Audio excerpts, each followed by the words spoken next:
Breaking ఇది. ఇరాన్లోకి Tehran Bandar Abbas పోర్ట్పై ఇజ్రాయెల్ అమెరికా దాడులు చేశాయి. అలాగే లెబనాన్పై ఇష్ఫహాన్లోని కోమ్ ప్రాంతంలో కూడా ఇజ్రాయెల్ దాడి చేసింది. ఇజ్రాయెల్ అమెరికా ఇవాళ తాజాగా దాడులు చేసిన ప్రాంతాలేంటో ఒకసారి చెప్తాను మీకు. లెబనాన్లో దాడులు చేసింది, ఇరాన్ రాజధాని టెహ్రాన్లో దాడులు చేసింది, అలాగే కోమ్లో, ఇరాన్లోని కోమ్లో దాడి చేసింది.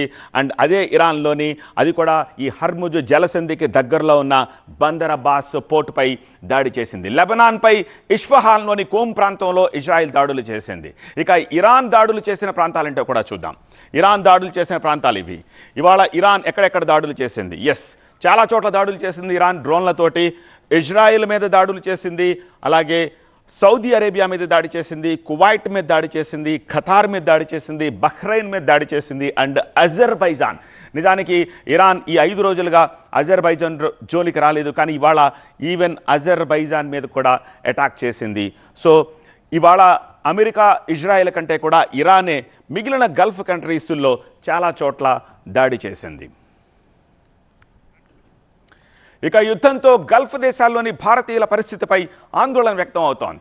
ఇరాన్ ప్రతీకార దాడులతోటి గల్ఫ్ దేశాల్లో తీవ్ర ఉద్రిక్తత నెలకొంది. ఈ నేపథ్యంలో ఆయా దేశాల్లోని భారత రాయబార కేంద్రాల్లో అక్కడి నుంచి మనకు అందుతోన్న అప్రమత్తం చేస్తూ అడ్వైజరీ జారీ చేశాయి. అసలు గల్ఫ్ దేశాల్లో ఎంతమంది భారతీయులు ఉన్నారో ఒకసారి చూద్దాం. ఈ ఇమేజ్ చూస్తే మీకు అర్థమవుతుంది గల్ఫ్లో ఎంతమంది భారతీయులు ఉన్నారు. కువైత్లో 10 లక్షల మంది భారతీయులు ఉన్నారు. అలాగే బహ్రెయిన్లో 3.5 లక్షల మంది ఉన్నారు. ఖతార్లో 8 లక్షల మంది ఉన్నారు. సౌదీ అరేబియాలో 26 లక్షల మంది. అన్నిటికంటే ఎక్కువగా యుఏఈ అంటే 7 దేశాల సమూహం. అందులో దుబాయ్, షార్జా, అబుదాబి, ఇక్కడే ఎక్కువ మంది ఉన్నారు. 45 లక్షల మంది ఉన్నారు. అలాగే ఒమన్లో 7 లక్షల మంది ఉన్నారు. సరే, ఇవి గల్ఫ్ దేశాలు.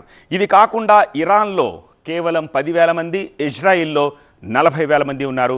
పుట్ టుగెదర్ మొత్తంగా చూస్తే ఈ మధ్యప్రాచ్యంలో భారతీయుల సంఖ్య 90 లక్షలకు పైమాటే. అన్నిటికంటే ఎక్కువగా యుఏఈలో ఉన్నారు.